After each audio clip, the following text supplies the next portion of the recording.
கூட்டணிக்கு செய்யவனா அவனை ஃபர்ஸ்ட் அழிக்கணும். முதல்ல வந்து இப்போ வந்து என்னன்னா எடப்பாடிக்கு சனியை முடிச்சிருச்சுன்னு அர்த்தம். அவனை சேர்த்தா எடப்பாடிக்கு சனியை முடிச்சிருச்சு அப்படின்னு அர்த்தம். என்ன அப்படின்னு பார்த்தா உள்ளுக்குள்ள இருந்து இதை செய்யுங்க அதை செய்யுங்க, நீங்க வந்து இதுல வீக்கா இருக்கீங்க, ஆன்லைன்ல வீக்கா இருக்கீங்க, யூடியூப்ல வீக்கா இருக்கீங்க, அதுல வீக்கா இருக்கீங்க, ட்ரெண்டிங்ல வர மாட்டீங்க, ஆமா ஐடிங் வந்து ஐடி வீக்கா இருக்கு, பிஜேபி ஒண்ணுமே அளவுக்கு இல்லையே இல்லை அப்படிங்கிற அப்படின்னு சொல்லி இவன் சிலதை தூண்டி விட்டு எடப்பாடியை கொண்டு தெருவில் நிறுத்திடுவான். அதுக்கான வேலை தான் நடந்துருக்கு. அவங்க காய் நகர்த்தி தான் அனுப்பி விட்டுருக்காங்க. காசெல்லாம் பெருசாக கேட்காத, நான் தரேன், நீ போய் அங்கே போய் அவனை கவுத்தி விவர எடப்பாடியை பிடிச்சிக்கோ.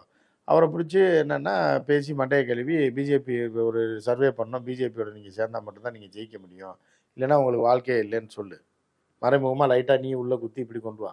அதாவது கோழி பிடிக்கிறது பார்த்துருக்கீங்களா கிராமத்தில், திடீர்னு சொந்தக்காரன் வந்துடுறாங்க, ஒருத்தன் விரட்டி போனால் அது போய் என்கிட்ட மரத்து மேலே ஏறிடும், சுற்றி சுற்றி டே நீ அங்கிட்டு வாடா நீ இங்கிட்டு வாடான்னு விரட்டுவாங்க. விரட்டி வளைச்சி கிடச்சி அதை கப்புன்னு போய் பச்சாரத்தை போட்டு அடைச்சிடுவாங்க.